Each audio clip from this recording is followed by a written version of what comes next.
people wanna. Don't this hit make my people wanna. Don't this hit make my people wanna. Watch the series finale of X-Men next Saturday morning. Check your local listings.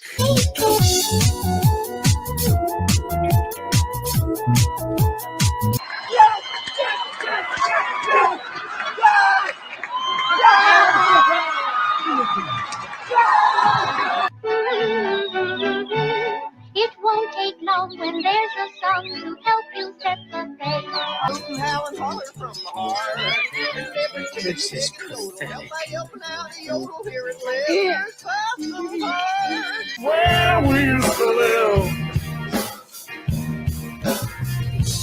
Why did you keep the mousetrap? So whistle while you work. Life could be worse. This is the worst. This is the worst. This is the worst. Mm-hmm. Yeah. And the Disney stock just keeps going down and down and down.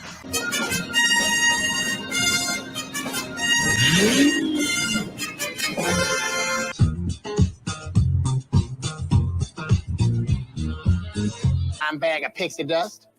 Contraband. Join in, folks. It's yodeling time. They're gonna do the Mary Poppins thing. They're gonna do it. They're gonna do it.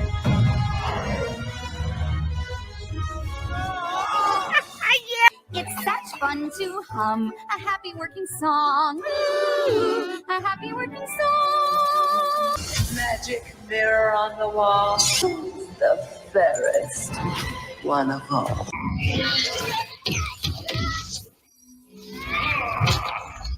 Oh, bitch, you killed Kenny. Kenny. You fat hoe. I get it. I'm not persecuted. I'm just an ass.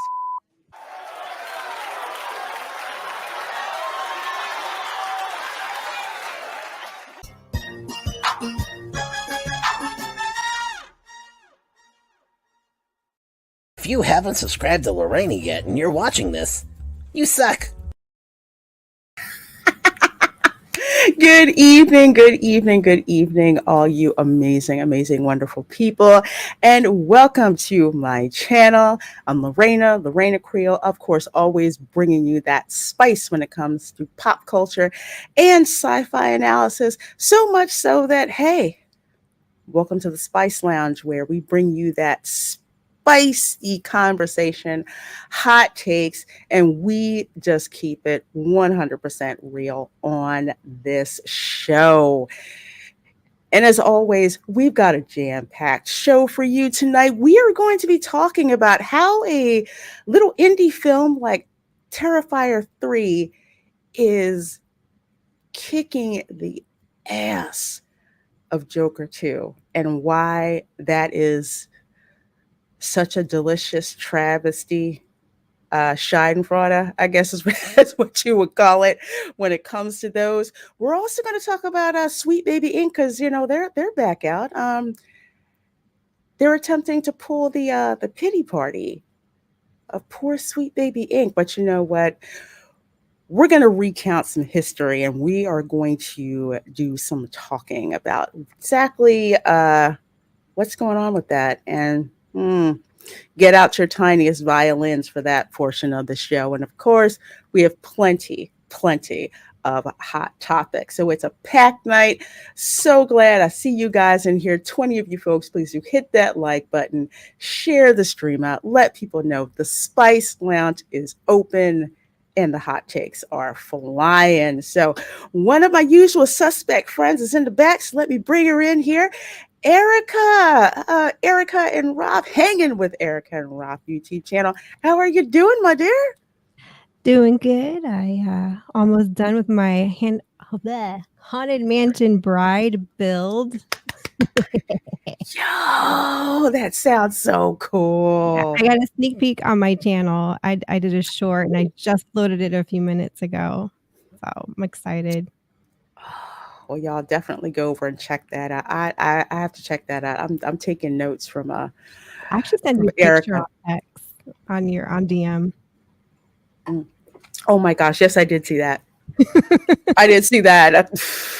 I need help. I did see that. So cool. I take notes from Erica, and Michael's is very happy I'm spending money with We don't have a Michael's here, so I have to really improvise. Oh my gosh, I bet you do. Yeah, a lot I of bet work you do. around.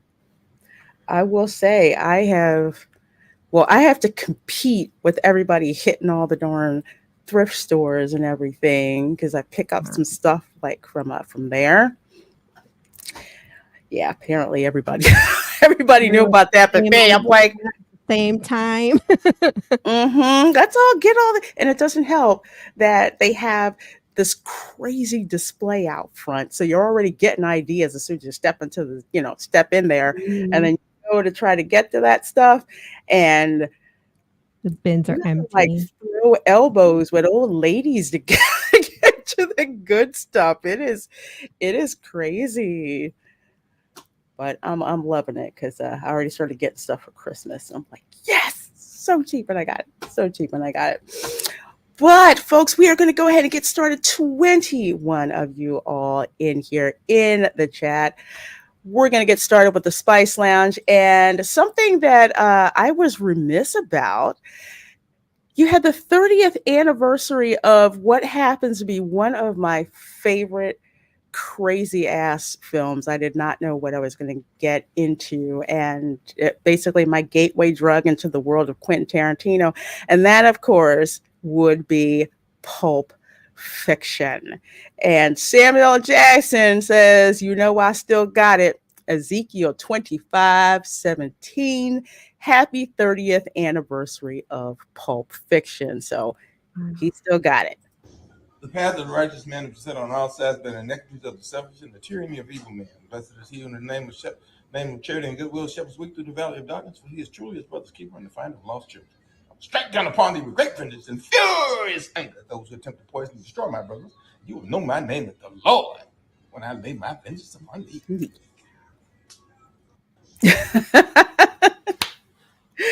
I just thought that was cool because his character in Pulp Fiction, like, it was something I'd never seen before, hardly ever. So with him throwing out that's like the only Bible verse he knew, and because you have you seen Pulp Fiction? No, I gotta ask. Yeah, I can't even really describe. It is like film noir. It really is, but just how they put it together, it's literally this mix of a couple of stories that eventually all like meld together. And Samuel L. Jackson and John Travolta have to be the strangest pair up of hitmen I have ever seen in my life.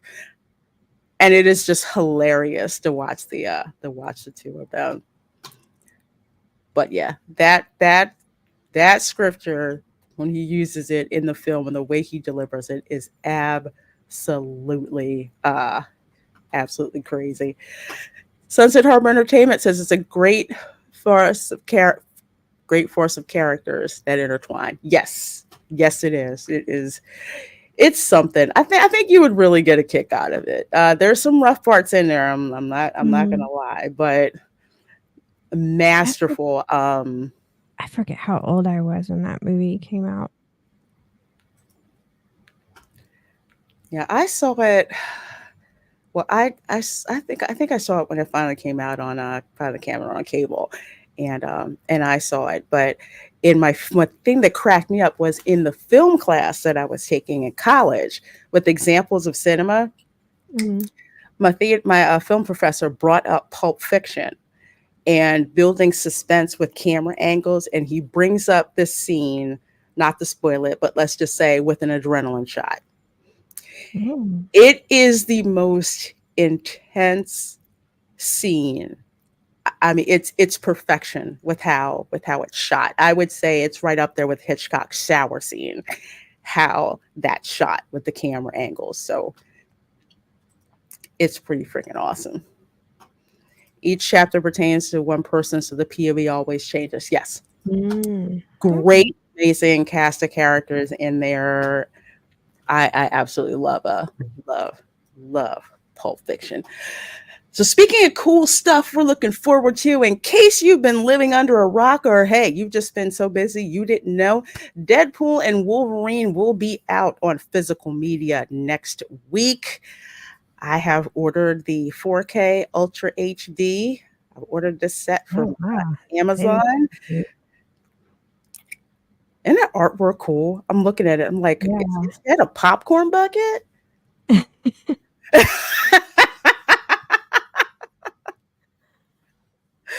You see in the back, you've got Deadpool Wolverine. I got all the Deadpools, you know, Lady Pool, Dog Pool, the helmet.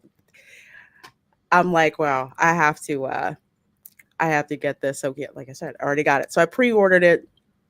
I think the only one that I've pre-ordered this fast is Beetlejuice. That pre-order is also available on Amazon. I believe it's releasing mid-November. I did not know it was already available for pre-order. Jeez. It is. I found that out when I pre-ordered this. You know how Amazon is like, you may also be interested in. And I'm like, heck yeah, I'm interested in that. I'm on Amazon. I have a whole list of things in my cart. My cart's always full.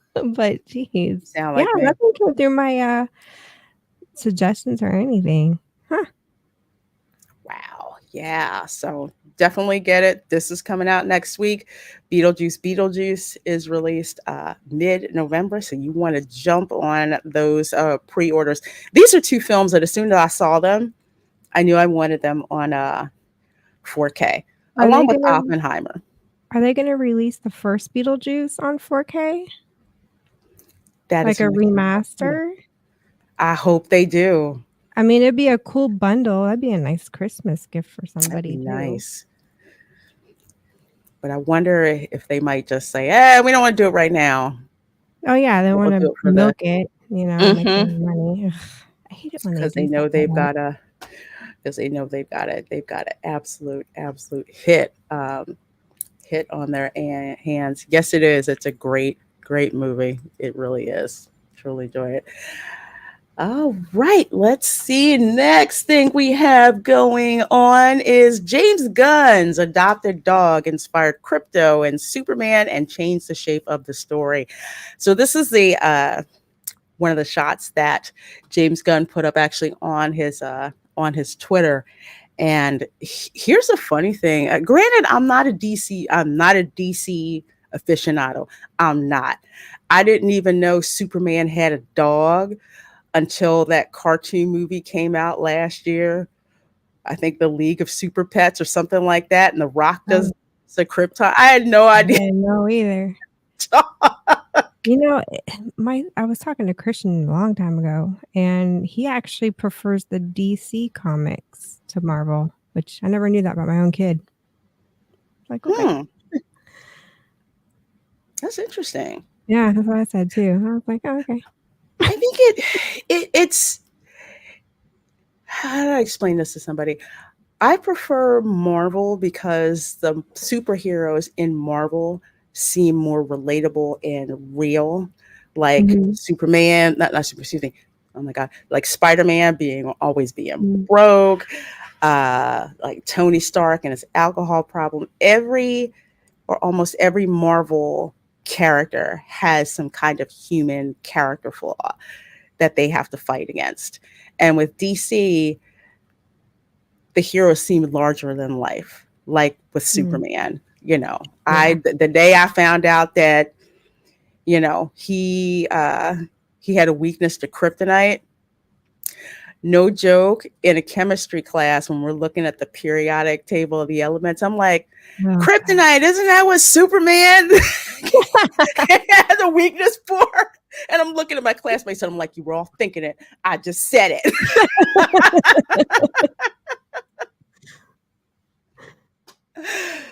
So yes, I was a total goofball with that. But one of the cool things about this post is, because I'm like, why the heck did James Gunn post this out of nowhere or seemingly? Well, apparently this month is Adopt a Shelter Dog Month.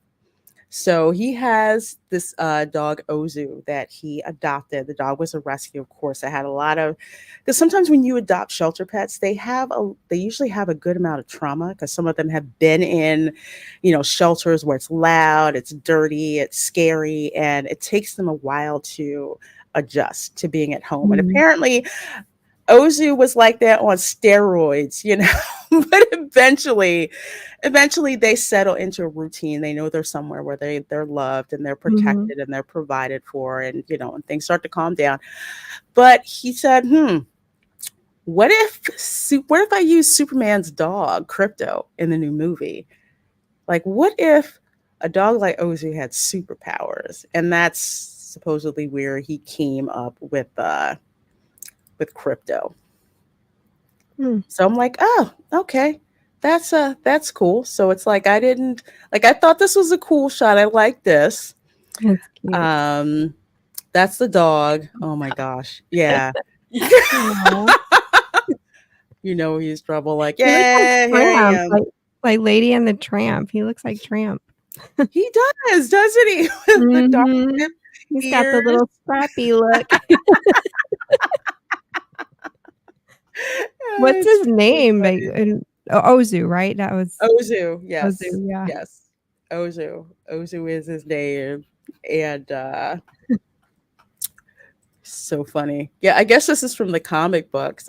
Like I said, I had no idea Superman had a dog until that animated film came out. I had no idea, but I gotta say, it's paid enough attention to really know either.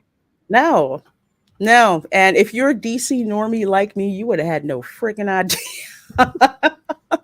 Speaking of DC, I just ordered the Superman 2 4K Ultimate Edition. Oh, wow. I freaking love Superman 2. The first one, I'm sitting there like, yeah, okay, why am I watching this movie? Oh, yeah, because my dad was in a DC. I don't want to like this, man. I'm bored. Yeah, whatever. Okay. The second one, I'm like glued to my freaking seat. I freaking love Superman 2. I need to rebuild my physical media. Somebody stole or just got lost in the multiple moves of military life. Oh, no. My DVD case. I mean, it was a nice case and it was packed. It was mostly old Disney stuff, but yeah, and it was like the limited diamond edition, with the extra features and the behind the scenes. Yeah, gone. So, oh my gosh, that is painful. Ugh. Yeah, and it took me years to collect that because I would buy them as they would release them. Now they got the whole 4K thing, but I don't know if these 4K releases are coming with any like extra features and behind the scenes stuff, because that's what I like. I like digging into what goes on behind the curtain. That would be, I would like to know that, because I like that too. I love the behind the scenes stuff. My favorite is when there's a film, but the director commentary is going on at the same time. I love seeing that. Kind of like, yeah, I would have shot that differently now, but we were broke back then. Yeah, just the kind of stuff that they would see Back to the Future with the guys commenting as the movie plays out, just to kind of give us this, like, paint us a picture of what was going on in those moments when they were filming. I don't know. Yeah, I like that kind of stuff. Yeah, I do too. Especially that and blooper reels. Oh, those are fun. I'll watch them on YouTube. Cool. They are. I'll type in random like TV shows and bloopers and movies. Man, I have got like a ton of Blu-ray movies that I kind of bought, and then when streaming happened, I kind of just I boxed them up and kind of put them to the side. It's like, okay, here's my backup stash. And then I saw, all the crap that started happening. I'm like, okay, I need to, start building my collection back up. Then, of course, 4K came out. So I'm like, okay, now I guess I got to get some of them, one. Next will be 8K, then 10K. Like, geez, it never ends. It never end. It's like whenever a new iPhone comes out, that sucker's obsolete in a week. I'm just saying. Yeah, they just came out with the 16, and it's like, didn't you just come out with the 15 like not even a year ago, and you're already promoting the iPhone 16? Like what? Yeah. I can't keep up. I mean, it's like computers. I All the can't. technology. I just got.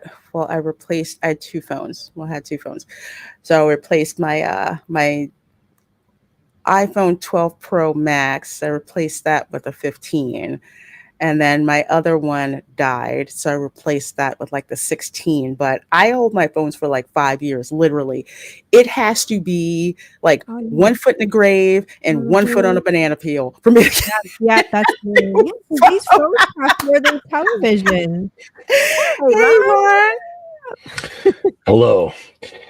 You know, I saw you talking about Superman, and I just I wanted to come in here and say, Lorena, Erica, I'm really. I mean, I was really at first nervous about tonight, but then I just thought, gee, I'd come on here and show you the time of your life.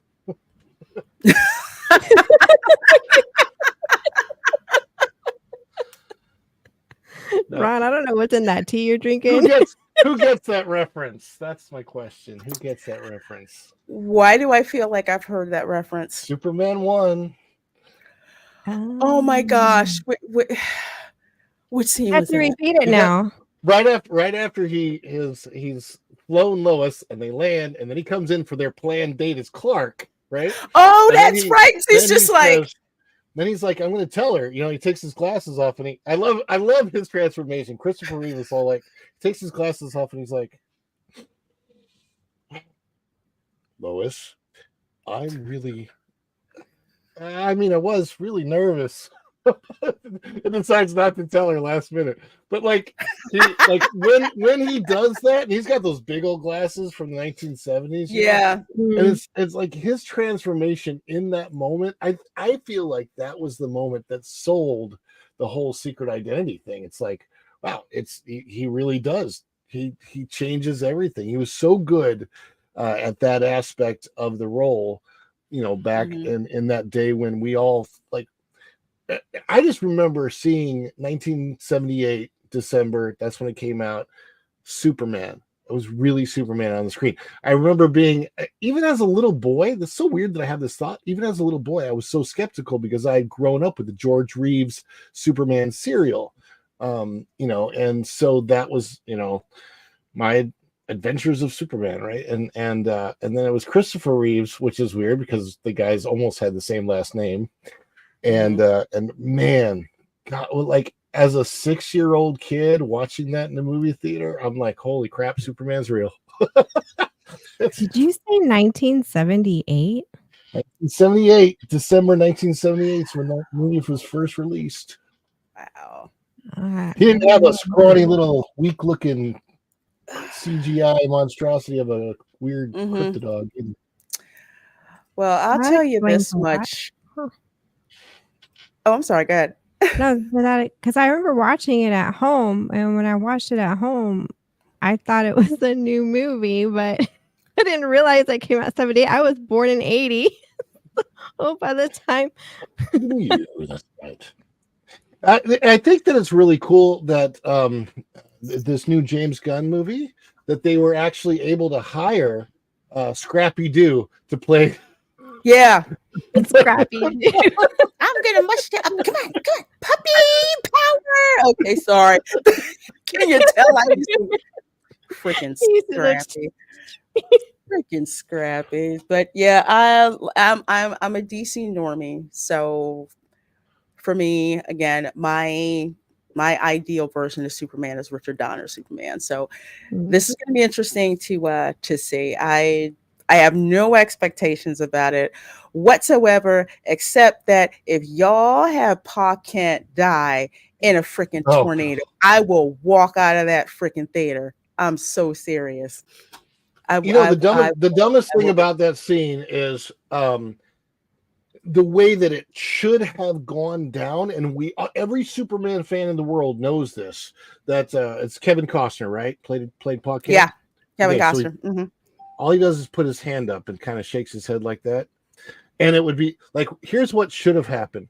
He puts his hand up, shakes his head, disappears, and then all of a sudden you see him back there under the bridge with Clark, because nobody would see that.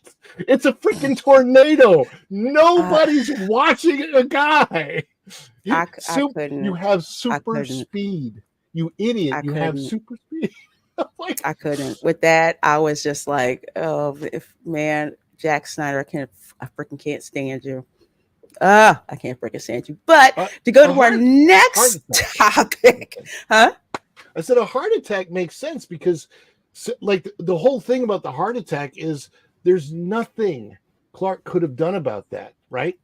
It makes a huge difference when Clark literally could have done something about it with nobody finding out his identity, right? And he just let his dad die right in front. And that's so stupid. That was the lesson. With all of your powers, there are still some things that you cannot control, and that was the lesson that he needed to learn. And that's like an important part of Superman's mythology. But like I said, when he did that, I'm like, not only okay, that, screw y'all. But, okay, let's say everybody did see him save his dad. He could have just gone around kissing them. Because if you've seen Superman 2, you just, you kiss them and they forget. Yeah, they forget everything. That's all they do. It's like look at this, please. Blast you. But speaking of some folks who may not be aware of the Hollywood timeline, Lupita Nyong'o.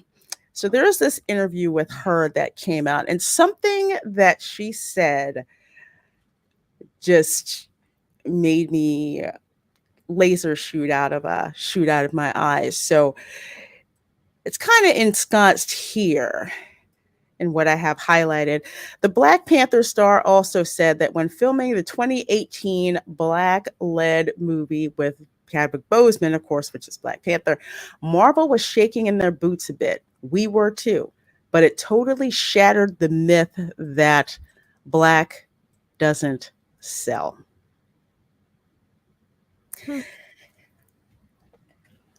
Let's go down here to what she said here further down in the interview. Okay, so don't I'm about to go off in a little bit. Yeah, she lauded the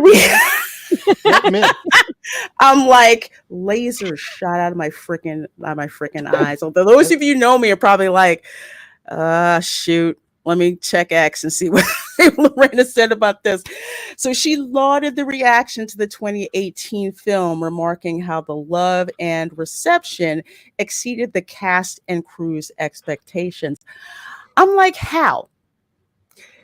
Because for most people that I know, especially if you knew who the character Black Panther was, and the fact that you'd already spotted Chadwick and you've already spotted, Black Panther in the other Avengers movies, it's like, why would that surprise you? I'm like, I don't get this. I don't get this at all. I'd never heard anyone saying that they hated the film, that for some reason they weren't looking forward to it. At that time, was like, hey, it's a Marvel movie. Guess what? I'm going to frickin' see it. Wait, and that was it. Quote? So, which one? So the quote further down, she says there was a lot of fear, definitely from the executives. Marvel was shaking a little bit in their boots, she laughed, adding, we were too, because we were like, we only get to do this once and we got to do it right. But ultimately, it totally shattered the myth that Black doesn't sell.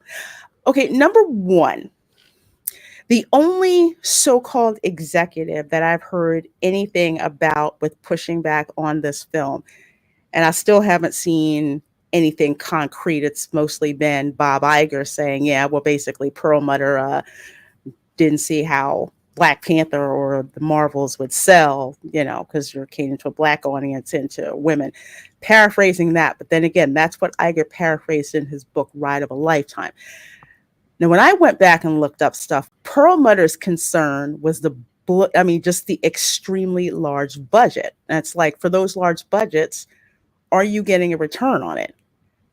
And that's a valid question to ask.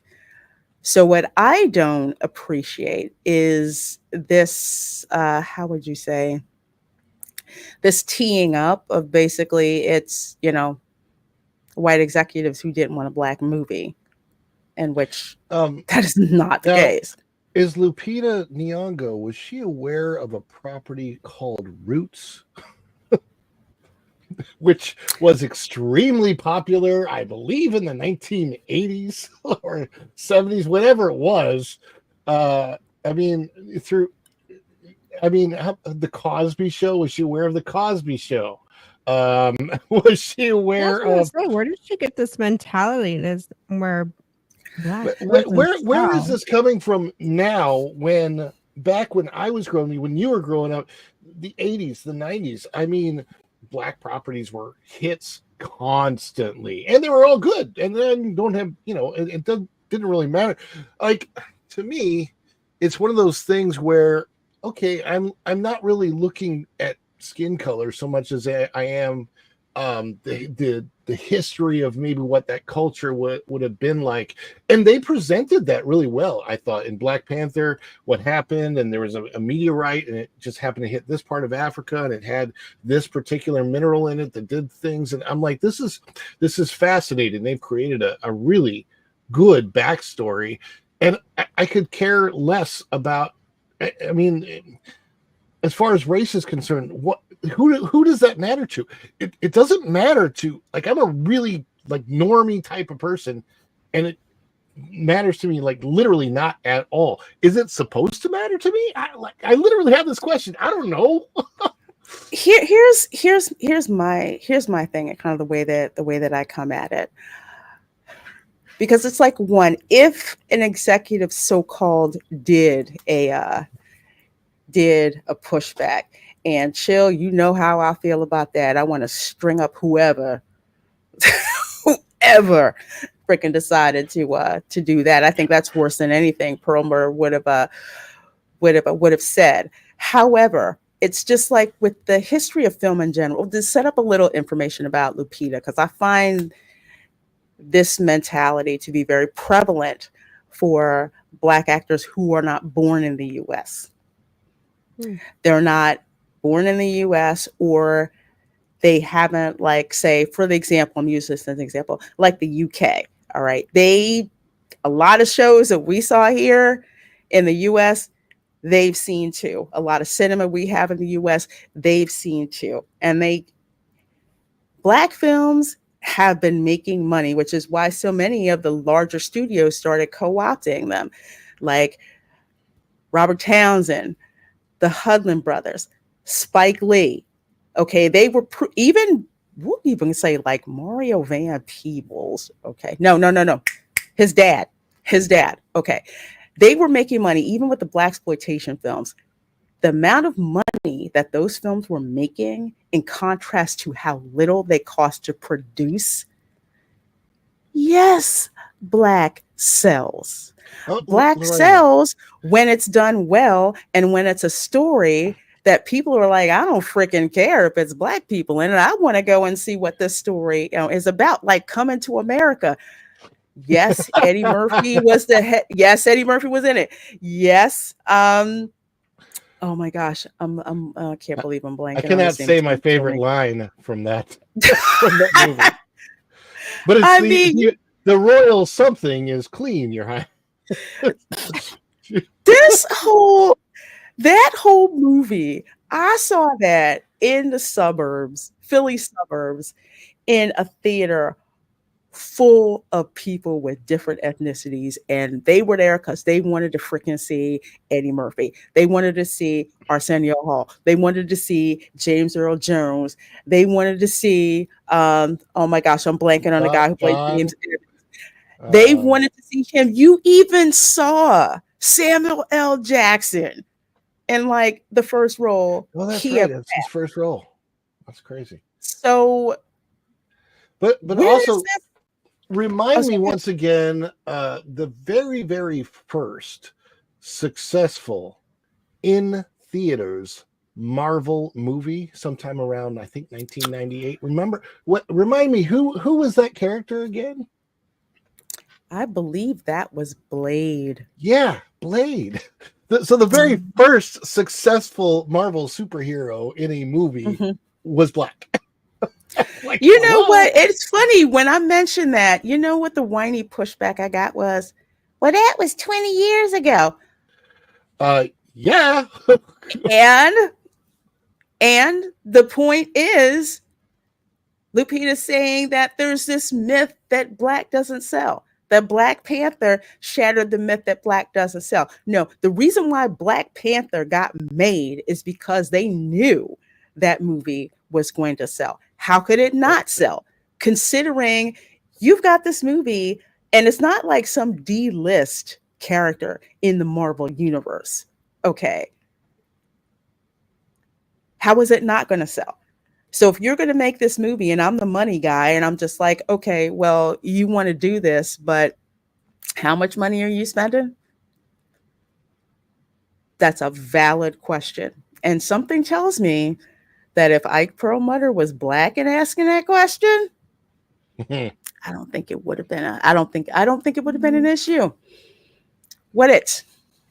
Or Iger probably would not have even written about it to say the least. But yes, that was it, and that was my point. So for some of you Hollywood pundits who were just like, yeah, what do you mean?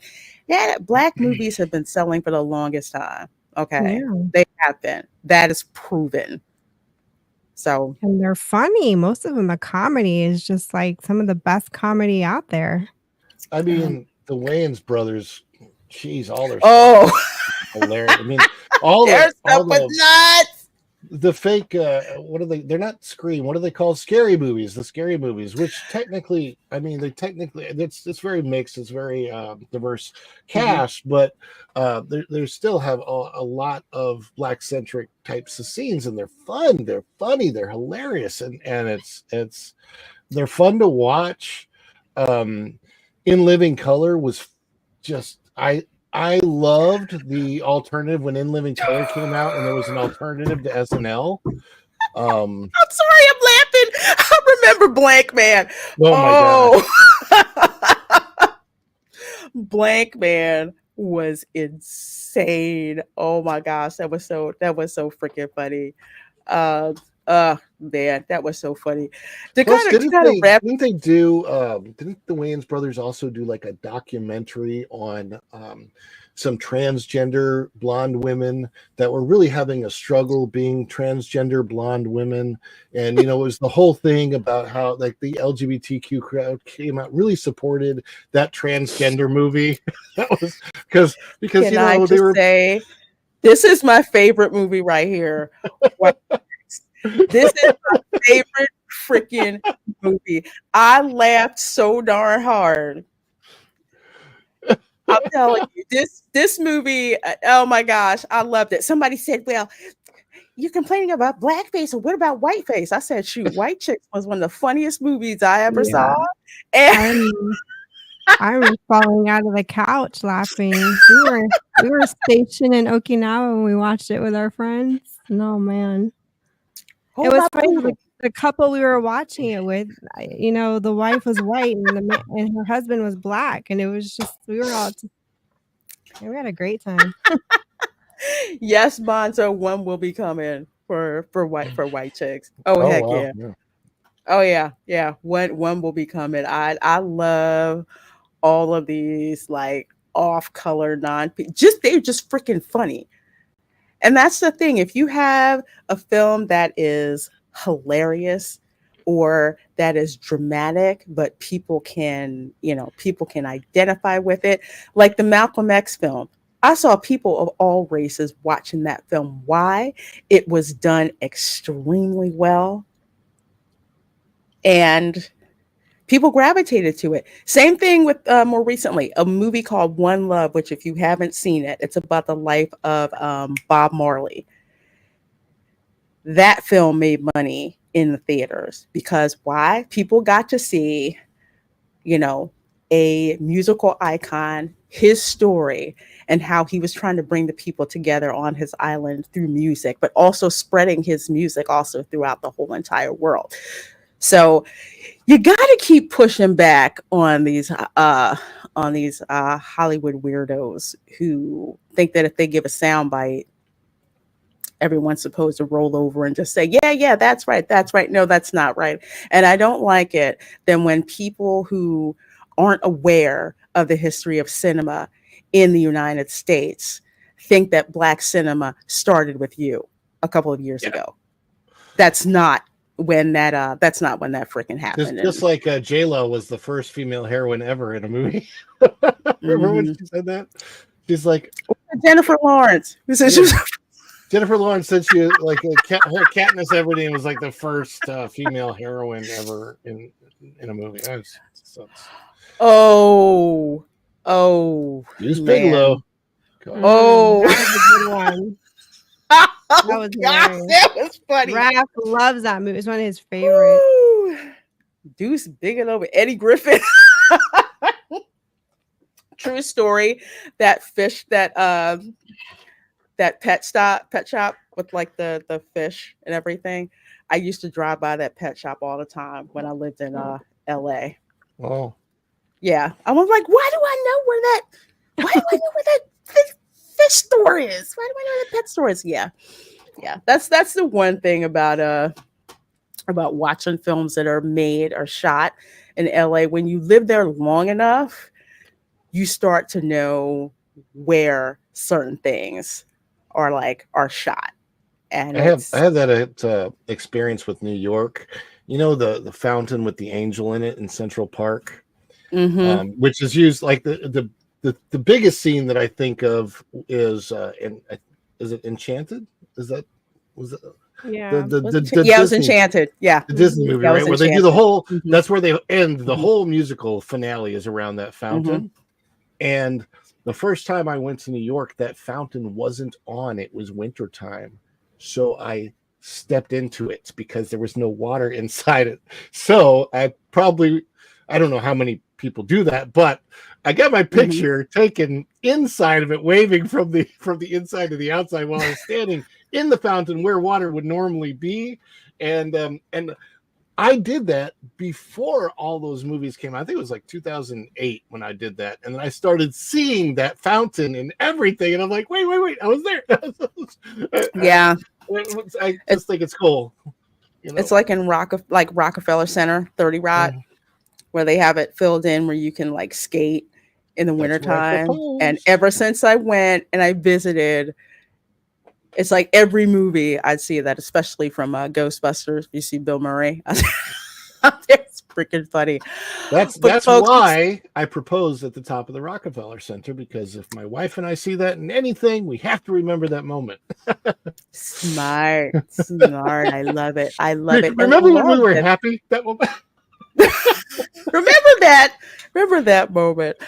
Oh, well, folks, we are so happy 35 of you folks are here with us and talking. I hope you enjoyed those hot topics. We like to do that to keep you guys all informed and to opine. But this, and actually that's the wrong one. I want to go to this one actually right here. Oh, God. Because I am shocked. No. I wouldn't say I'm shocked. I would say that I'm pleasantly surprised. If you're in Hollywood, you're shocked. But if you're the rest of us broke ass civilians out here, we are not shocked about this at all. Box office, Terrifier 3 is #1 clown as Joker 2 suffers record fall and Apprentice gets fired. Now I'm not talking about the Apprentice. I'm talking about Terrifier 3 and Joker 2. So have any of you seen these movies? Not well. So I don't like clowns. They terrify me. And I won't watch thriller or horror flicks because they all terrify me. I haven't gotten around to seeing Joker 2. I honestly curious why it's so. But I'm I not gonna don't watch it in like. theater. I'm not a fan of Lady Gaga, honestly, and so the moment she was cast, I'm like, I'm out. And I have a favorite moment from Joker 1 that cannot be repeated in this movie, and that was when he was on Maury's show with Robert De Niro, and they tell the joke, you know, the scene, and he pops Robert De Niro. And in my mind, the way that happens is Robert De Niro comes on the stage at like a Hollywood award ceremony and says, F Trump, and then the Joker shoots him. That's how that goes down in my mind. So I'm like, and it makes me happy. I'll be crazy.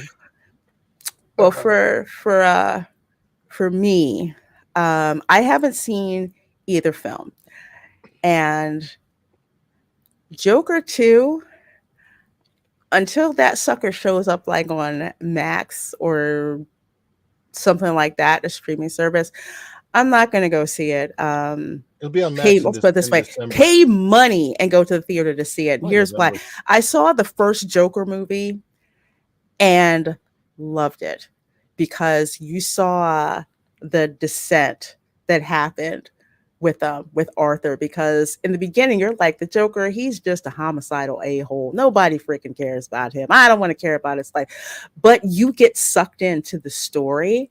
And by the end, when he's given that speech at the end, you get what you bleeping deserve. It's like, yeah, you do get what you bleeping you deserve. Everything led up to that moment, and it was just so raw and visceral, especially with the Joker dance, he's coming down the stairs, and just where that all comes from. It was a good movie on its own. Then they come out with this second one, and like you, Ron, I didn't really have a pushback against Lady Gaga in general, because I liked her in the movie House of Gucci, which was really good. Oh, that was great. She was great. I'm a fashion nut. I loved her in House of Gucci, but I'm just like, why are you turning this into a musical? Yeah, not like that a was movie my thing. with a like, number. It's kind of weird. Yeah, it was really. I'm like, of all things, that's what you're gonna do. You're gonna turn it into a musical. You're going to turn a comic book film into a musical. Not a musical number that's in there. Case in point, all right. Deadpool and Wolverine had a musical number that was in it, but it fit perfectly. Fit absolutely perfectly. I don't have you guys have seen Deadpool and Wolverine? I've seen Deadpool and Wolverine, but I don't remind me, because I'm blanking. The beginning scene where Deadpool is basically using Wolverine's adamantium skull. He says, "You ready to dance? Let's dance." I wasn't thinking of that as a musical number, but yes, I get. But that's different, because it fits with who he is as his character. As a matter of fact, didn't he say? Yes. I think it was in the video that was done for Deadpool 2 by what's her name? Celine Dion. That he's like, I should have got NSYNC or something. Didn't he? It wasn't that was like a line. So man. So he brought it. So he brought it back to that moment, which wasn't even from a movie. It was from the video that goes along with the movie. And I thought, man, this is like, Ryan Reynolds is a freaking genius when it comes to entertainment. There's something like, all the entertainment gods must go into his brain, because he does things that are amazing. I have never seen the whole theater. It was like we couldn't breathe and we were wheezing from laughing, and the hits just kept coming. And it was just perfect. So it's like that kind of thing I understand. But you're going to do a musical with a comic. No, you're going in a direction that fans aren't, comic book fans or even normie fans who love the first Joker movie are going to want to line up to go and, to go and see this film. Now, in contrast, Terrifier 3, I'm not going to see Terrifier 3 because while I love horror movies, the Terrifier series goes with the hack and slash and gore that is way over what I want to see. There's an audience for everything. I made the mistake of seeing All Hallows Eve because it got recommended to me after I watched Trick or Treat. Trick or Treat was good. But I'm watching this and I'm just like, oh my God, this is like snuff film territory looking at this type of stuff. That said, the Terrifier and Art the Clown and all of that, they have a dedicated fan base. So much so, I think Terrifier 2, was crowdfunded. So just money from ordinary folks, and they made the movie. They made the movie, and the movie made money. So then they came up with Terrifier 3, which they did. People showed up for that because it gave the Terrifier fan base what they wanted, as opposed to the Joker 2 giving comic book fans something they didn't ask for and something they definitely did not want. My understanding too is that the character development that happened in Joker 1 was completely stripped, and that he basically started from the same place in Joker 2 as he started in Joker 1. From the reviews that I've seen, that's another big reason I won't go see the movie. It's time in the timeline. It's starting where Joker 1 ended, but when you start a timeline in a place where a character ends, his character should start where he should begin, where he ends. And apparently this one, that does not happen. So I just think that's not really great writing. No, I would agree with you. And thank you so much, Mark Daly, for this $10 super chat. So appreciate it, my dear. It says, after the failure of his movie, Joker has signed on to be the spokesman for white dudes for Harris. I tell you, there's so many weird looking spokespeople for white dudes for Harris. Talk about something that's so freaking cringe. But thanks, Mark, for that $10 super chat. This movie is an immense failure. I mean, let's see down here. I think, daggone it, why doesn't this want to work for me? Either, dang it, I don't want to see that. Where'd it go? Okay, well, the thing with this is, I believe the audience scores like 32%, and the critic scores 33%. So it's safe to say the majority of critics and audiences don't like this. And when word of mouth gets out, which it did with this film, I think it's dropped 80%. It's dropped off worse than the Marvels, worse than Furiosa. That's bad. It is without a doubt an absolute mitigated freaking failure, because you didn't give people what you wanted. And again back to Terrifier. I am not a horror fan of the hack and slash genre. I am not whatsoever. But when you give the base that watches your movies what they want, they will show up. As a matter of fact, they showed up so well for this film, a fourth one is already in development. And it was so cheap to make that it's making insane amounts of money. I want to say it's like the Blumhouse formula. You know, you're doing practical effects. You're really keeping a lid on the production costs of when you do get the box office receipts. You're making money very, very, very quickly, but you're also giving your audience what it is that they want. Most of these like low budget type horror films can make a lot of money at the box office as far as the return is concerned. an interesting fun fact, trivia fact about me. For example, this is kind of hilarious. The first movie that I was ever cast in, I don't remember the name of it, but I was cast in a movie when I was either 16 or 17 years old. And it was going to be shot low budget and on location in the woods outside of St. Louis, Missouri, which is where I was living at the time. So I was cast.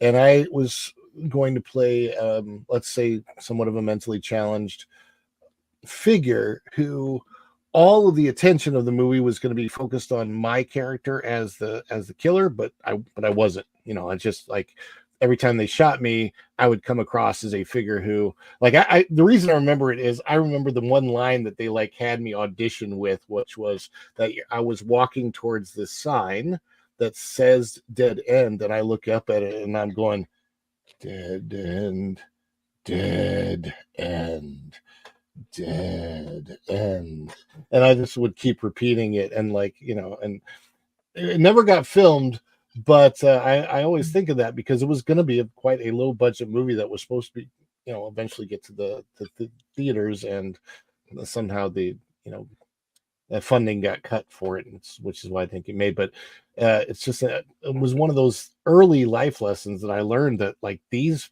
films, when they are funded and get made, make a lot of money because people like to go see it. It's the fun. You release them in late September, early October. They're great for Halloween, and people like that. The other thing about, wasn't Joker 1 a lower budget film, and then this one was like way higher? I believe so. Yeah. The studio took a risk on that one, so it didn't give it a whole lot of money, and that wound up making a ton of money at the box office. So like Hollywood execs usually think when it comes to sequels, hey, let's make another one. Here's the other thing also to remember about Joker 2.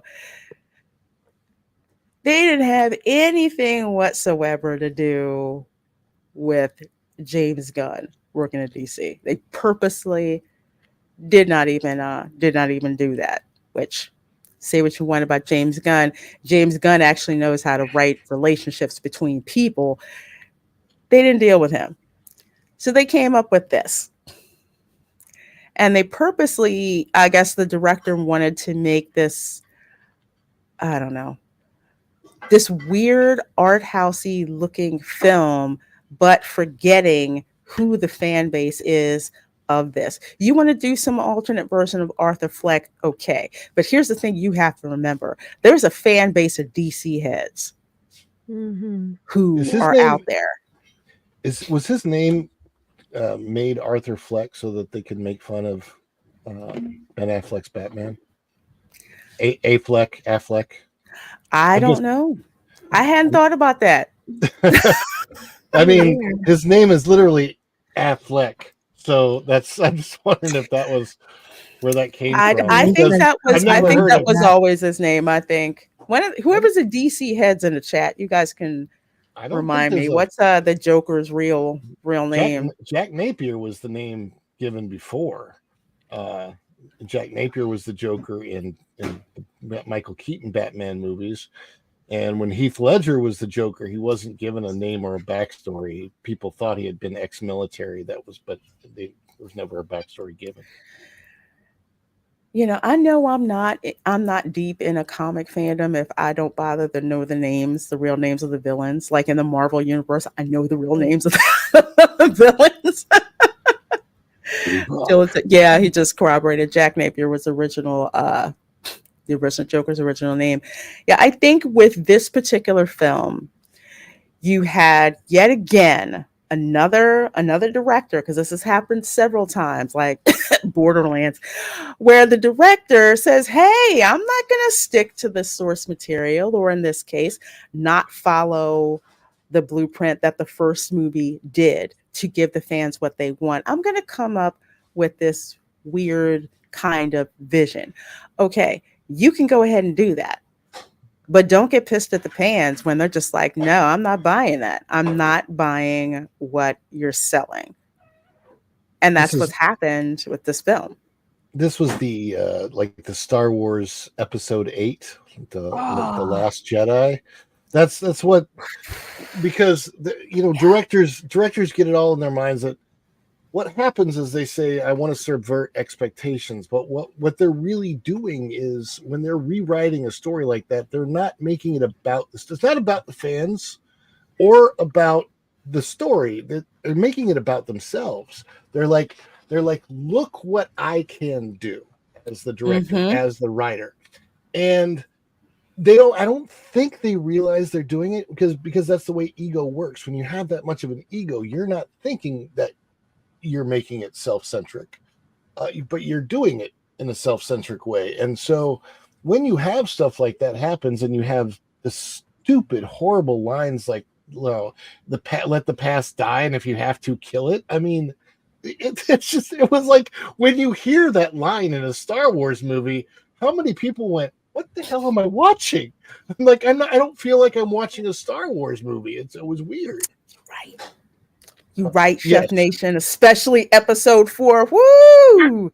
I haven't gotten to that yet. I'm looking that forward to it, if you liked the original Joker movie, you are gonna love episode 4 of The Penguin, where basically you see what happened to get Sophia locked away into Arkham. My jaw dropped watching that. I could not. In contrast, how good the Penguin is, which if folks don't believe me, you can watch the rap. The Penguin episode 4 reaches 1.7 million viewers, up 21% from the series premiere that they did on Thursday. And this whole episode, I'm telling you, it's the best one. Oh, Tom, no, not spoiling at all. This is the press photo that they used, and it's already been said in the previous episodes that about Sophia being in Arkham. I really so we know that part. I want Danny DeVito to make a cameo somehow, like any cameo. Like, even if he comes out and serves them the slushies that are mixed together. What do they call them? The suicide slushies. It's like a suicide. Yeah, that's the slush puppy. Yeah, you got to do that. That was a great scene. Such. I like that. I don't, on a personal level, I don't. Colin Farrell gets kind of weird when you hear him in interviews and stuff, so I don't really know much about him. But as an actor, he's great. He's fantastic. He does his job as an actor, you're watching The Penguin, and then you see Colin Farrell, and you're like, no, that's not even possible. And that's a great show so far. It really is, and I can't wait for it to hit the Nielsen ratings to see how well that it's doing, because how good Penguin is, and you notice you really haven't heard that much talk about it. And I'm a DC normie, and every week, if you're a channel member, you get to watch it along with us. Every week I am like blown away by how good it is. And it's like, why is it as good as it is? Because it doesn't assume that comic book fans are freaking idiots. And even with the limited amount of DC lore knowledge that I know, looking at how the story writing is going on, and the Penguin, he's not a joke. He's very, very much not a joke, which is how I like my villains. It's great story writing. And people did not go see Joker 2 because it's like you didn't care about the fanboys. You, again, as a director, and there's something about these new directors who show up and decide, okay, I want to do my vision. You got some directors who would do that after they've got a pretty much established track record. You're allowed to have a bomb or two. But this one, it's just, from what I understand, it's a stab in the eye to anybody who loved the original Joker. And yet again, you have a film that cost an ungodly amount of money that's not going to make any of its money back, as opposed to a small film like Terrifier 3 that didn't cost a lot of thought to make, that people are seeing. When does Independent film. When does Venom Last Dance show up? That's Oh, coming I out don't soon, right? know. I think Yeah, the that's coming out 25th or soon. something. I think I mean I've really liked the trailers to it. I also like the semi-camp or whatever it is that, I mean, Venom doesn't really take itself seriously, and you knew that from the start. And my older son, who is 22 now, it's the tradition, so I'm going to take him to this Venom 3, and it just looks like it's not the Venom movies aren't great movies, they're not great cinema, but they're sure a good time at the movie theater. They're sure good popcorn flicks, and they're fun. The story is sometimes convoluted a little bit, and you kind of miss the fact that they weren't able to incorporate the original story with Spider-Man, but they've been fun. And I'm really curious because of the Venom cameo in what was it, No Way Home? There was a like that. I'm like, how Yeah, it was No Way Home. how do they get from that cameo to Yeah. this? I'm really curious if I'm curious to know if they're going to do that or if they're going to ignore it completely. Because from the previews, it looks like they've ignored it completely, but maybe they'll work it in. It'll be interesting to see. Well, yeah, we'll see. For me, Venom is like a one-off, because I know what the comic book Venom is like, and he's freaking malevolent, and the Venom film is not the scary Venom that I know from the comics. It's like more of like a buddy comedy, which is funny. I enjoy it. It's, it's popcorn flick, but not the Venom that I know that scare me practically to death. Kiss My Grits, you have dropped a banger. Oh my goodness. Thank you so very much for that super chat. You know what? I gotta play this for you, man. That's a thing. This is pathetic. Join in, folks. It's yodeling time. Here at Lester's Elephant green screen effect. I freaking will love that until the day I die. It's a very special Oh gosh. I have an apology to make real quick. I was on my phone just now and I got fat fingers when I type, and I accidentally hid Mark Dolly, and I don't know how to undo it, and I'm sorry. I don't know. I went to go hit the like on Kiss My Grits comment, and then my fat finger just hit You know what? both, and I'm like, oh no, this guy's gonna hate me. I did that on my phone, and I forgot to turn my phone off, and I'm like, oh my gosh, I'm sorry, I accidentally hit someone. What does Let that me mean see. exactly? Like, Like you can't there, right? Like I didn't boot him out, did I? No, you didn't boot them out. It's there. You just won't be able to see their chat. So like I'll hide, like if my mods will hide if somebody's like trolling the chat or whatever. But I've done that fat finger mistake. So don't feel bad. Okay, Don't feel bad. I'm like, I'm sorry. I'm sorry. Real quick, because I feel bad. His comment, he says, first rule of business, don't insult your customers. I never pay people who insult me. I know too many people who provide that service for free. There we go. Yep, we're good. We're good. That's the good thing about StreamYard. have to go to YouTube to like undo it, but in StreamYard it'll keep it. But yeah, no worries. No worries. It happens. I've done it. Let's see. Kiss My Grits for $50.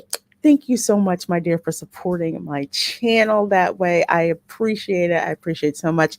There's Lorena Creole and Ron. I'm exploring reopening the theater in downtown Celebration as a retro cinema, focusing solely on classic films from the 80s, 90s, and Golden Age.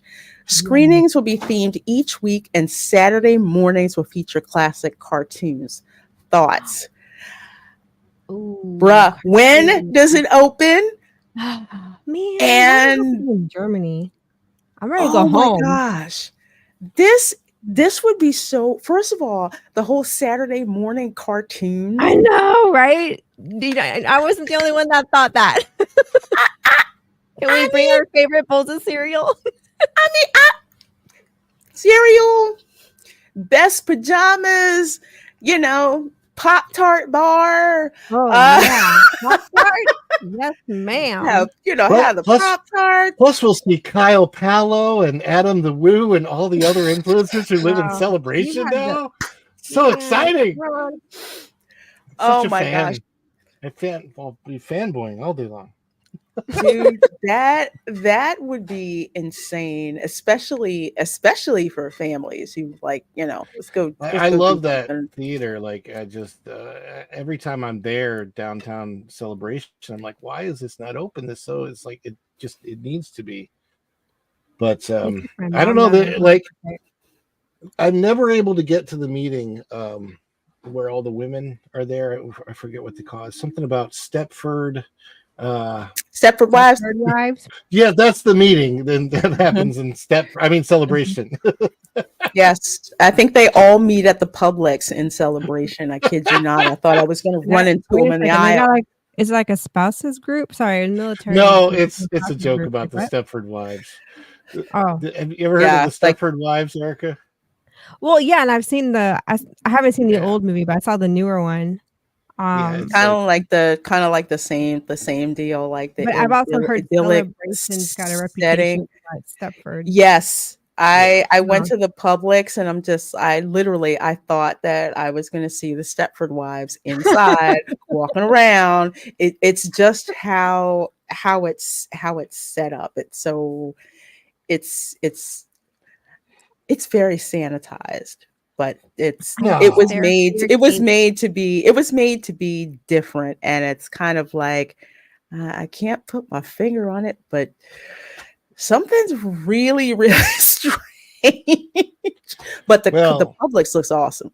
It's not all fun and games. It's certainly not all perfection when you know what happened in that one house a few years ago. We won't talk about that. Yeah. Ooh, yeah, we don't know about that one. Yeah, they got their own Amityville story right there in Celebration. Well, I think that would be a great idea. Kiss My Grits. There are so many theaters that are making a comeback, being like those boutique theaters where they're showing like retro films or specialized films. So that Nutcracker during Christmas. I like a good ballet. Nutcracker. Oh my gosh, stuff like the Polar Express. That's another one. Just it would be. I think it would be absolutely awesome. Red One. I tell you. Anybody planning on going to see Red One? Yes, I am. That looks fun. I'm gonna go see it. I'm gonna go see it and see if it will complete my trifecta of violent Santa movies, which includes Fat Man, Violent Night. What was it? I'm gonna go see Violent Night. Yep, Violent Night was good. I kept forgetting about it. Fat We were Man. supposed to see it that year, and then we just forgot. Fat Man was good too. With the it was really good. Mel Gibson as Santa taking painkillers with a shot of Jack. What? He got shot. But it's really good. Just think of like the most spoiled little boy in the world pissed at Santa. It's a really good movie. I I really enjoyed it. I wouldn't mind seeing a Santa multiverse movie where they bring, say, people who have played Santa Claus over the last 20 years or so all together in one movie, just to do a multiverse crossover Santa movie. Hey, if they bring in Al Bundy as Santa, yeah, because I freaking That would be love funny. all the Christmas episodes of Married with Children just to see Al Bundy. You are welcome, Kiss My Grits. You are welcome. Let me know about that idea, because that looks so cool. Because Nita said, "Are you looking for investors?" Film noir nights. I like that too. Well, our last topic of the evening, and this keeps coming up like a darn a bad penny. And I have to thank my thumbnail guy CJ for bringing this to my attention, because a couple of days ago he's like, Sweet Baby Inc. has scrubbed their website. I'm like, what do you mean? It's like, yeah, they've scrubbed their website. So for people who don't know about Sweet Baby Inc., so supposedly Sweet Baby Inc. paints themselves as, how would I say, like, okay, like they help you with your narrative, with the scripting in your games, the characters in your games, but what they really are, and I'll encompass it in a saying, nice game you got there. Be ashamed if something happened to it.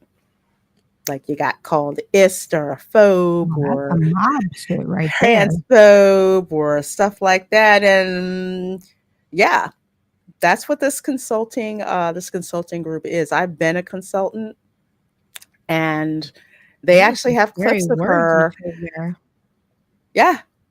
She's whole like, oh, they really talk like that in these meetings. That really makes it's not like that. And I'm paraphrasing. There was a clip of her basically saying how, with their narrative suggestions that they make, to say that you basically have to push them to make these changes and let them know that there are consequences if they don't. So it's like that unspoken threat. So say, for example, if I tell you, oh, okay, well, your game isn't really diverse enough, you need to take my advice about changing your game to be diverse enough, because if you don't, well, and what consequence do they propose, or do they just leave it open-ended like that?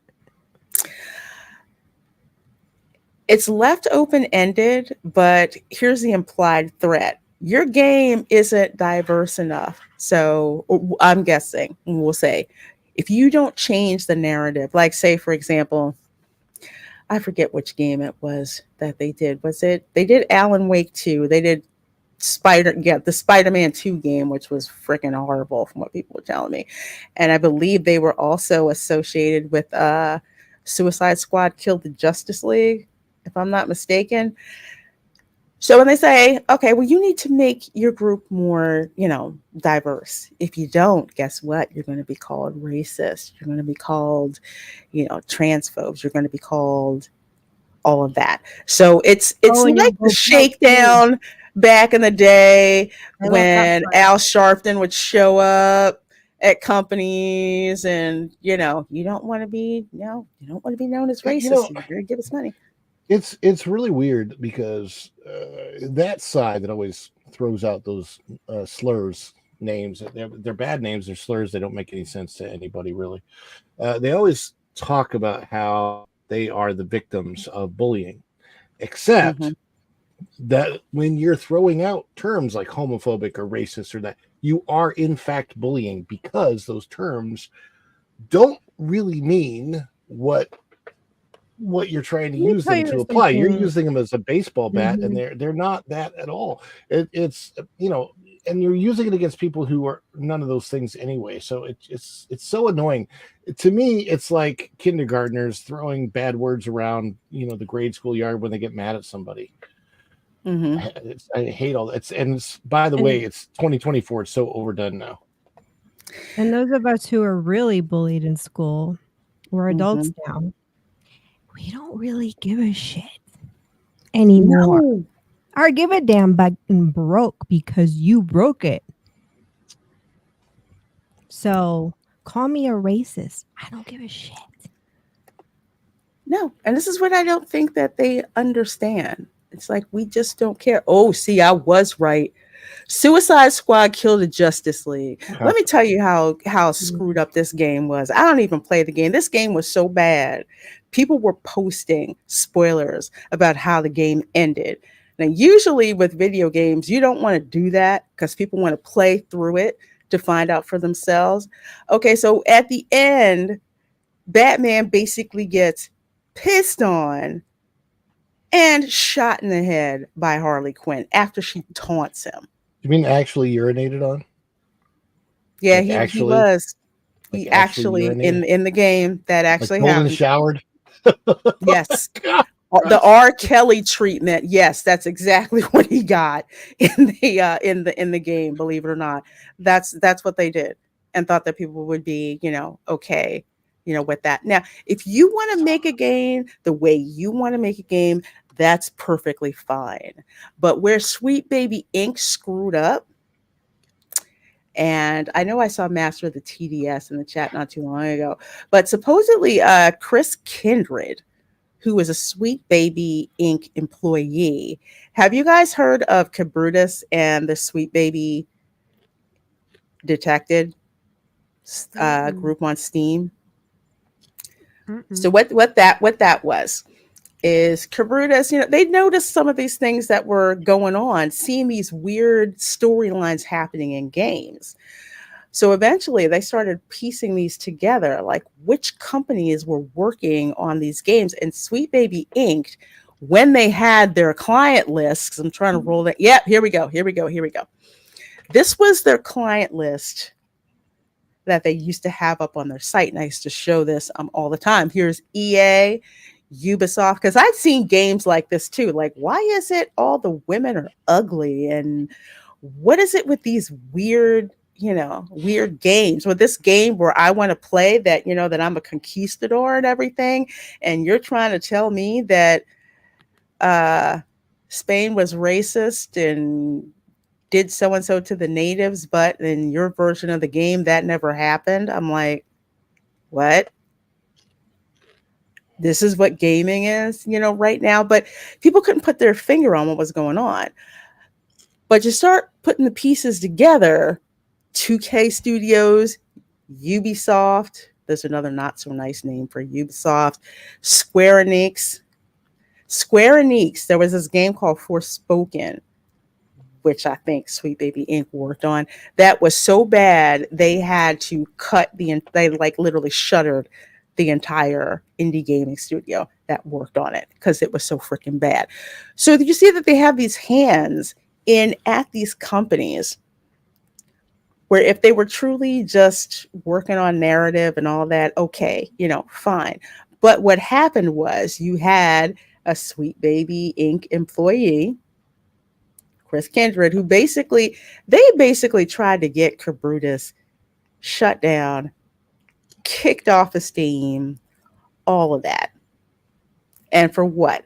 Just letting people know, not telling people what to buy, just basically saying, hey, this game, it looks like Sweet Baby Inc. worked on it. You might want to think twice about buying it.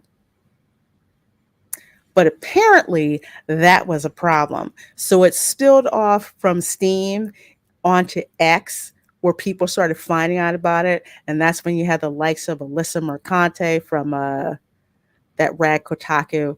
Her racist ass still has me blocked on X by actually, as a matter of fact, she still does. And it blew up, and they're calling gamers every single thing in the book. You've got game devs coming after people on Twitter who basically saying, we're just trying to find out, why is this studio working on so many games that have turned out to be absolute crap? You can make a game as quote unquote diverse as you want to. The gameplay is good. No one's really going to complain, about that. But that's not the case. The games were crap. gamers were tired of spending money on games that they didn't like, so they weren't spending it on there, for those games anymore. And what happened is you had people from all corners coming after people on X. I remember this one developer. Well, he wasn't a developer. He just did the builds for the games, right? So he's telling people on X, you can't do what I do. You gamers are X, Y, and Z. You can't have the life that I have. I'm like, dude, are you the one that I yell at because the software build failed? All you do is hit a freaking button. That's all you do. And that was the thing. You guys came after gamers for having the wrong opinion about what it is that you do. That was the problem. And gamers weren't having that at all. So now we have a different attitude. Well, I won't say different, same thing. Sweet Baby Inc. CEO Kim Belair reflects on company backlash, says anti-DEI critics are coming together under the rallying cry of far-right supremacy. Read that again? Seriously. Okay, I'm going to show you something first, and then we're going to go back to this. So this is from that Park Place. So this came out March 5th from John Trent. Sweet Baby Inc. CEO and co-founder Kim Belair compares white male gamers to picky babies. This is the kind of crap that she was saying. So now, fast forward several months, Sweet Baby Inc. CEO Kim Belair reflects on company backlash, says anti-DEI critics are coming together under the rallying cry of far-right supremacy. It's actually quite the opposite. Supremacy. Well, I love the vocabulary they just kept coming up with. I don't think they understand how DEI is exactly the opposite of the thing it purports to be, and it's actually it is really far extremist left-wing ideology is what DEI is, because you don't need to have those initials, you don't need to even have those words when any company attracts, whether it's employees or customers. If you've got a good product or service, you are going to naturally and organically attract a diverse group of people to you, to be employees, to be customers, all of those things. You do not have to try to do that when what you are giving the public is good. If you have a good product, a good service, if you're a good company, you offer your employees good benefits, you don't have to do DEI because it's natural, it's organic. So the moment you put those initials in, diversity, equity, and inclusion, and you make them like policy going over and above organics, then it's the exact opposite. Like now you are trying to pull something out that's not natural, and it dilutes the product, it dilutes the service, it skews the stories. It's what all of this, when you do that, you start putting out bad products. It's literally like it's the exact opposite of everything that would make good business. So it's just weird. Well, was it DA is the one who calls it reverse racism? I mean, I heard there's no such thing as a reverse race, so it's just racism in a different direction. But yeah, exactly, reverse racism. Like they don't even notice, what they're doing. I just find that kind of funny. It's like, okay, it's how would I put this? And I'm going to think about this a little bit, but I'm going to go and show you super chat. Thank you for that $4.99 super chat, my dear. So appreciate it. Says, so are those skulls behind her the victims of animal sacrifices she made to get this job? Before tweeting, does she consult the bones? She Sorry, I'm picturing her with a bag with a little bag of bones and shake them out and scatter them. The bones tell me.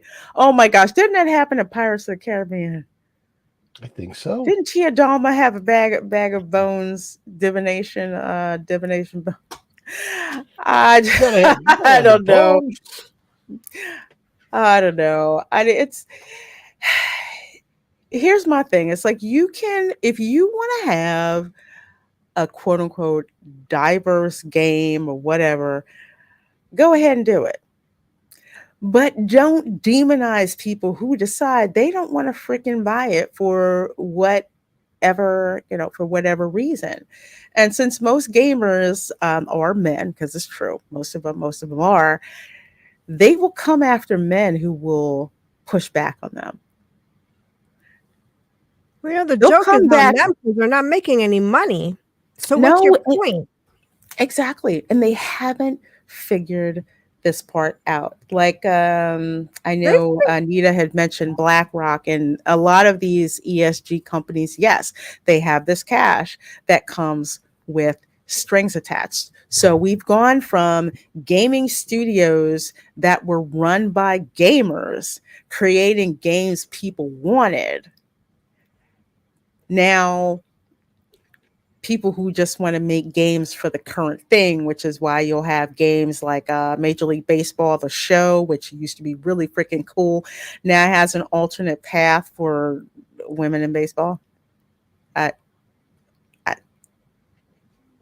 That's the kind of stuff that are there a lot of women in baseball? No, but I know there's no crying in baseball. Oh yes, I remember that. That's a Capital One commercial, if I remember correctly. Yeah, there's no crying the in baseball. The Capital One Venture card. Thank you, Electra, for letting us know that there's no crying in baseball. Mm-hmm. Yeah, they really call it the DEI thing, because I've noticed this evolution in corporate America where they talk about DEI. Like now, of course, fortunately, I'm still looking for a job, but I'm looking at the job description. I don't need to know what your DEI statement is, and I keep running across this more often than not. And usually, these companies don't even know what the heck it is. Like a company that I'd worked for, there before. Back in the day, they were like, oh, well, we're going to do this DEI and this is what we stand for. And my question was, what does that look like? Give me a concrete example of what your DEI program looks like. How is that supposed to benefit me as a employee of color? I have to put that in quotes. Well, we're still working on it and figuring it out. They have no plan. What DEI is, first of all, it's the soft bigotry of low expectations when it comes to minority candidates. Okay. There used to be something just called, not diversity, but affirmative action. No, not affirmative action, but I forget the name of it. But if you brought in a candidate who, all of their stuff, they had all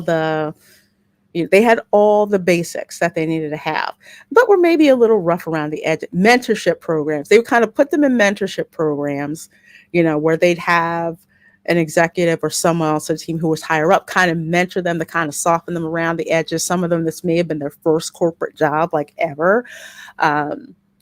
Programs like that. But it wasn't about demonizing white people. It wasn't about forcing white people to acknowledge their privilege. Like when I hear you talk, I don't need you to tell me that you have privilege and that you're aware of your privilege. Heifer, I don't care about that. I really don't. That doesn't impress me. It's pandering. But I've seen that happen every single freaking time when I've been in one of these training sessions with regards to DEI. So they want to make minorities feel that the only reason that you can't succeed is because of your color or your sexual orientation. And if you happen to be straight and white, guess what? You have privilege and you need to check that. That is it in a nutshell.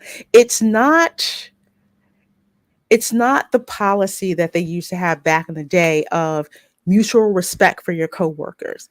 Doesn't matter what they look like, doesn't matter what their sexual preference is.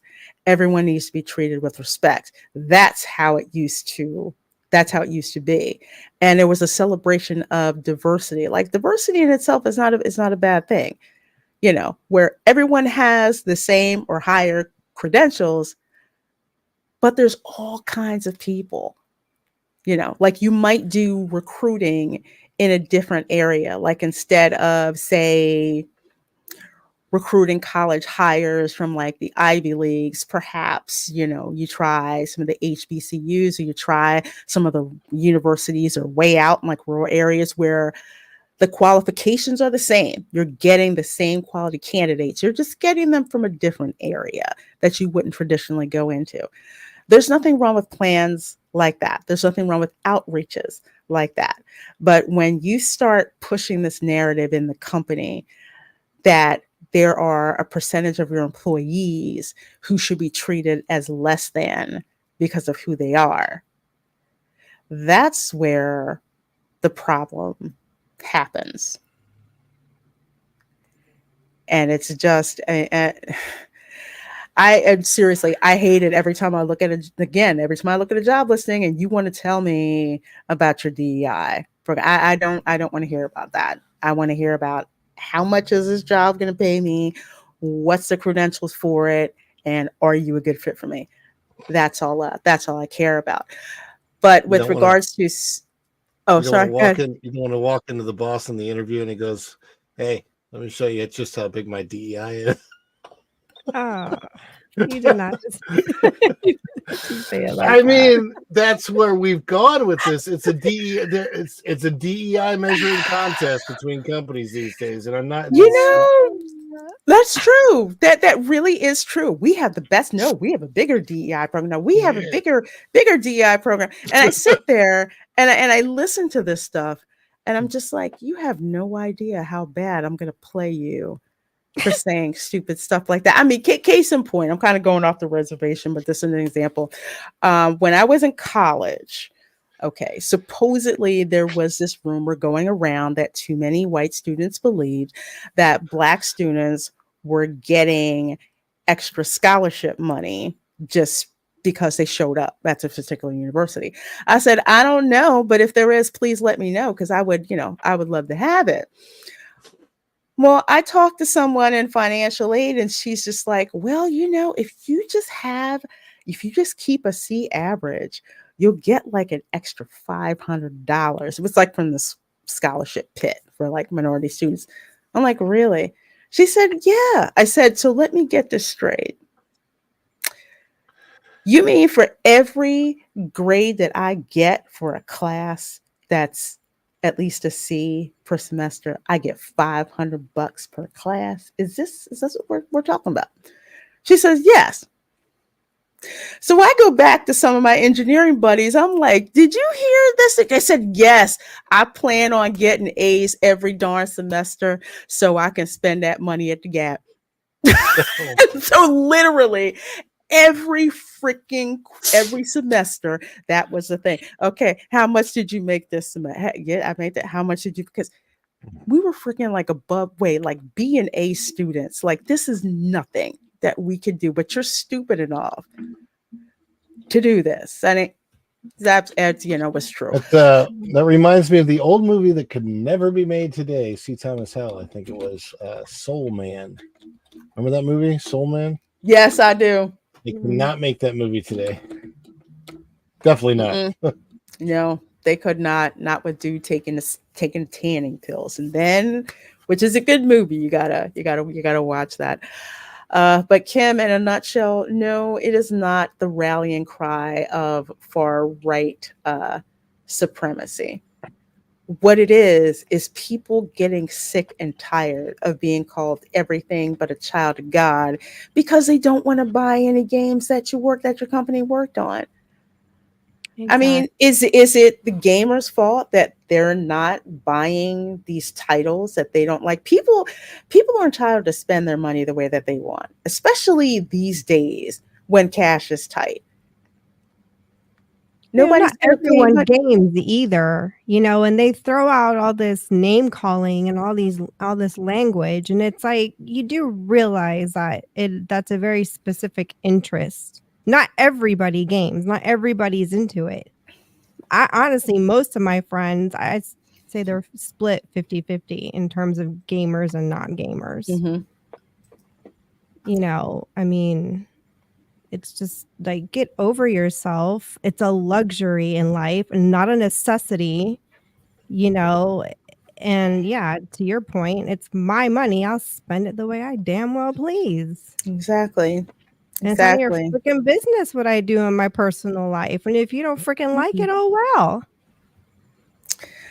And I know in her video she talked about, they were getting death threats, they were getting doxxed. I mean, that stuff is definitely not cool whatsoever. You're always going to have a fringe element that does stupid crap. That's going to happen.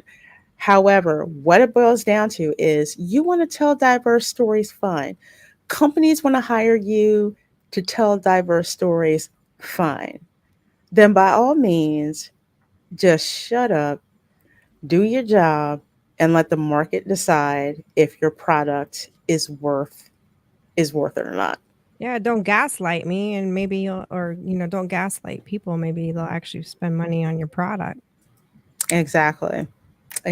But this is how you know that they're losing, because they've gone from the how dare you people say such and such and so, you're this, you're that, istophobe, to we're sorry, we're so sorry, we're innocent party and all of this, and we're just this little, we're just this little narrative studio. We don't have the power that you think we have. Yes, we do. Yes, we do. We're not falling for the banana in the tailpipe. Okay, not happening. But speaking of stuff that's happening, thank you guys so very, very, very much for being here, hanging out with us here in the Spice Lounge. We so appreciate each and every one of you, all your chats, all your messages, all your super chats, funny banter. We freaking love it. I'm going to shout out channels, let people know where they can find you. Ron, you want to go first? Let people know where they can find you and what you have coming up. Yeah, I'm nowhere. I do nothing. Follow the Bradley's Fun. For some reason, I've been having so much trouble editing a single vlog that's from the day after the hurricane. Oh, no. Which I'm working on it. Well, it was so I did a live stream that same day. So I was vlogging first and then went into the live stream. And so the live stream is up for people that want to see what I was doing the day after the hurricane, see the state of the parks. Was at Magic Kingdom and Epcot. And I had to edit out a lot of the copyright junk from that stream, but that's all good now. Man. But I also did some footage outside of that stream, and I'm editing that into a vlog. So I'm working on that. But I will have the Daily Dish show at 9:30 a.m. Should be good for the rest of this week. This morning we had issues because our AC unit was being ripped out and replaced with one that's not 25 years old. It was creating, our old one was creating mold and stuff, and it was really bad. Oh no! So yeah, they came in, they ripped out the old one, they put in a brand new one today, and then they've actually got another team that's got to come in and rip out some of the flooring that was under it and replace the flooring because of the mold. So yeah, they have to do that because it's legal stuff. And, thank goodness. So that kind of interrupted my plans for this morning, but the rest of the week should be good. Wednesday, Thursday, Friday, 9:30 a.m. the Daily Dish. I'm also on X and Facebook and Instagram and TikTok, and just type in Follow the Bradley's Fun and you will find us, Ron. And I don't think I changed it there too, where it was bothering Lou Wasserman's ghost that my apostrophe was in the wrong place in my name. Oh my god! And I knew that it was. It just looked better. But he's right, so I went ahead and changed it because you can't deny the ghost. It's true. It's true. Well, Erica, what do you have going on? Let the folks know about, and where can they find you? Well, you can find me at Erica-Raff on YouTube. We're just expats and early empty nesters in life, just trying to figure out our new phase in life. So we're just kind of throwing spaghetti at the wall with the content on. We're still figuring it out, but we do post. So right now I got Halloween stuff we're posting because this is our busy season. And I would like to live stream Halloween night, since Halloween evening over here is late morning for you guys, at least on the Eastern time. So I thought it'd be cool, but it's all dependent on the internet out here. You're in Europe, so when you're there, it's just slow internet out here in Europe. But that's kind of what we got going. I'm fussing with this Haunted Mansion build, which if you go to my channel, I just loaded as a sneak preview of what's to come in my third vlog of behind the scenes Halloween with us. And I'd like to try and kind of do a deep dive on the build. It may be exciting. It might be boring. The problem is that I built the thing and I didn't film as I was building because I couldn't multitask like that. So I'll have to walk you through it without. I can't deconstruct it. If I do that, I will just like hang myself. Speaking of that, have they started building the gingerbread house yet at Grand Floridian? I need to go by there and see if they're started yet. No, they probably won't. They won't start putting it up until after Halloween. How fast does it go up? Oh, it goes up in like about, I want to say like in couple days. Like in about a couple days. Prime usually about a week. It'll definitely be before November 9th, because that's when all of the Christmas stuff starts kicking off at Disney. So usually you'll get a preview before it's like officially open. Fun fact, I did this one time. This was after that Grand Floridian gingerbread house closed for the season, and this is way back. I want to say 2010 or 2011. And I think it was January, and they hadn't taken it down yet, but everything was closed and nobody was around it. So I'm like, I wonder how edible this thing is. You didn't lick it. Oh, you did not. I grabbed a piece. I grabbed a piece of the ceiling tile, and I ate a crumb of it. How old that is? It wasn't. No, I was like thinking of all of the, the dust that had settled on, but it was edible, and I didn't get sick. I'm not gonna lie, I've been tempted to do that. I can't believe you actually did. Well, somebody had to do that. I did it. It's edible. I don't recommend it. I every time I see the shingles with the white chocolate on it, I'm just like, white chocolate? That's weird. They cost like $17 a piece now. They used to only cost $6. I thought it was like sugar they put on there. No, it's they do eventually have the powdered sugar, but they're like some of the shingles that have like about this thick of like white chocolate frosting that's on it. Oh, and then of course they have the sugar glitter that they throw out there too. Sometimes you catch them throwing the sugar glitter out on all the plants, and oh god, either way, yeah, I'll be capturing that. I usually stalk the Grand Floridian for when they come up with the gingerbread I'm gonna need house. one of y'all to ship me some gingerbread. I asked my sister. You're in Germany. I got you. Do you not have real gingerbread over there? It's different. It's not. And it's just different. And I don't really like it covered in chocolate. I'm not one with like spiced cakes and cookies covered in chocolate. I don't like that combination.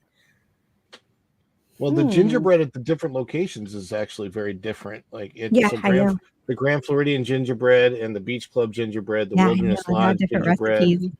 contemporary gingerbread, they're all different. Right? That's know. one thing. So who's up You for know. a challenge to go hopping and shopping for me and ship it to me? I'll do it. Because that's the most disrespectful thing of all. I Those tell you what, darn I'm not gingerbread doing, Erica. houses. I'm not going to Get send them you a all. $26 piece of cake so you can try it.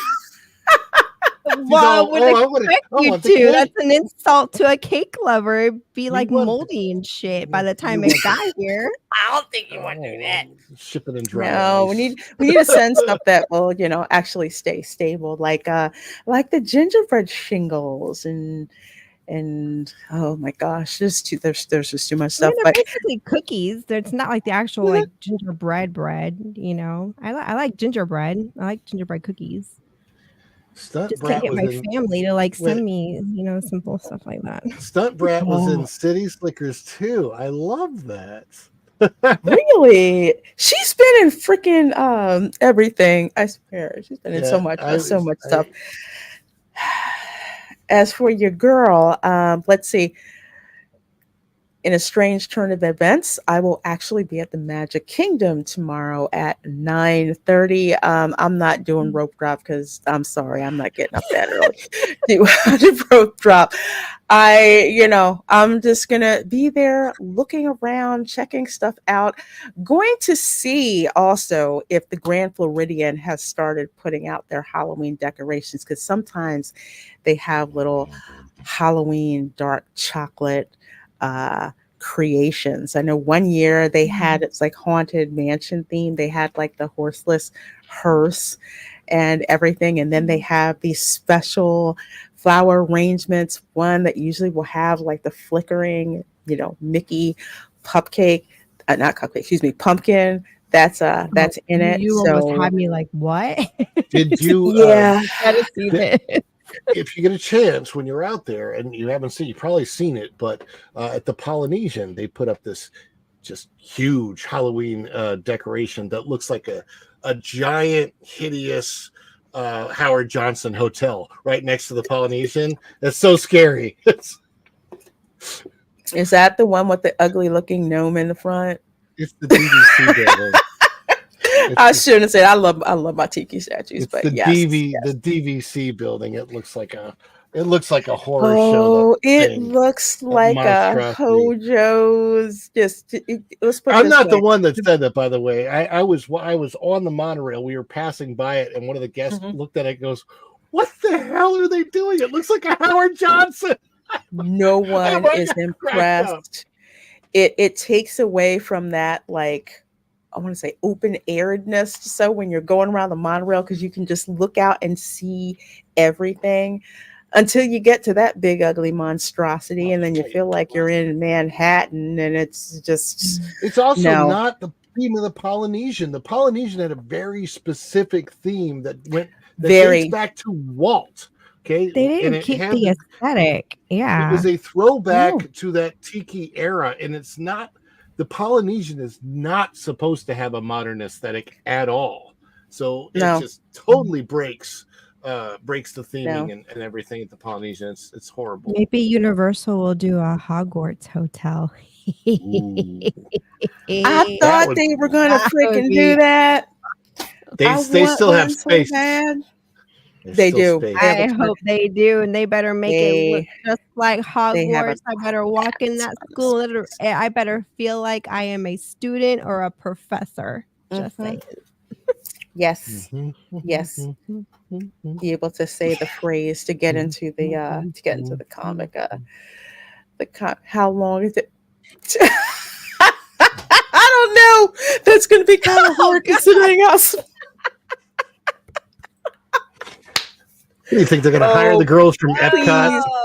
Please don't defile the Grand Floridian bird cage. That's the most gorgeous decorations. But anyway, folks, so I will be over at the Magic Kingdom, hanging out from there for a while, and planning. Keyword is planning to drop by the Grand Floridian and see what they've got going on. I'm trying to stalk to see when they start putting up their Halloween decorations, but out of all of those, the Grand Floridian actually does it does it best. So hopefully that will be the case. All right, folks, we're going to sign off. Thank you so much for supporting the Spice Lounge. I appreciate it. Please do subscribe to Erica. Please do subscribe to Ron. Please do subscribe to myself. Much love. Thanks for the support, and we will see you next time. Stay spicy, guys.